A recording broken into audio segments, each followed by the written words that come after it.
Bradley, have you come here freely and without reservation to take Chelsea here present for your lawful wife? I have, Reverend Father. Chelsea, have you come here freely and without reservation to take Bradley here present for your lawful husband?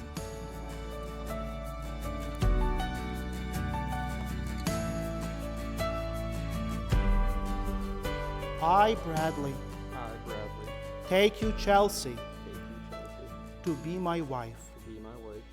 And I promise to love you, to respect you, to be always faithful to you, and never to forsake you, until death do us part. I, Chelsea, take you, Bradley, to be my husband. And I promise to love you, to respect you, to be always faithful to you, to give you matrimonial obedience, and never to forsake you, until death do us part.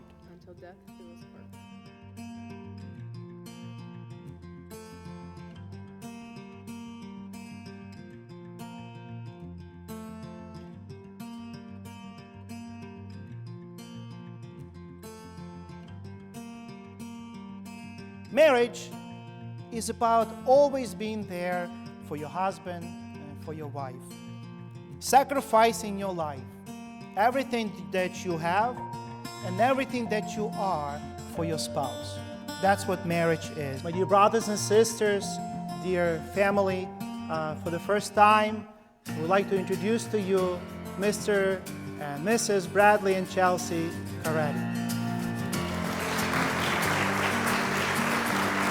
The groom can kiss the bride.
had 17 and a half pages to go through here, but the bridal party told me to cut it short. So I'm Ryan, and about 4 hours ago, I'm Chelsea's new brother-in-law. So that means I'm Bradley's brother, if you didn't get that.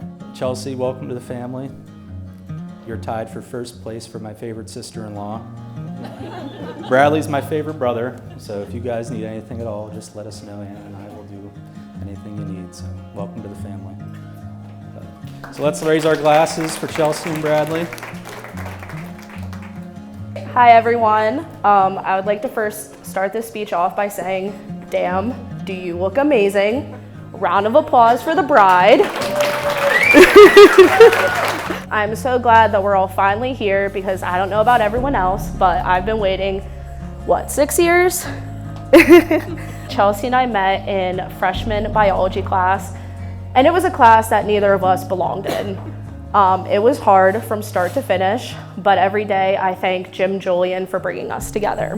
When we decided to be lab partners that first day, I didn't know it at the time, but I was about to gain my forever best friend, or as some would say, the other half to our singular brain cell.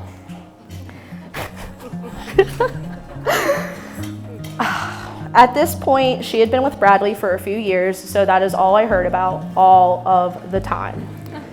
But one thing I will never forget was one day in this miserable biology lab, we were knee-deep in a creek on campus, which wouldn't have been a bad thing, except it was the end of February and there were silver dollar snowflakes falling on the ground. During this time, we were talking about anything and everything under the sun to distract us from the cold, and all I could think is, wow, I hope someday that I can meet someone who makes me smile this much while getting hypothermia. Over the next 5 years, as we grew older and maybe even wiser, one thing stayed consistent, and it was their love for each other. Through the stress of COVID, college graduation, and grad school, he has always been there for her, and that is all I could ever want for my best friend. So here's to the happy couple, and let's party.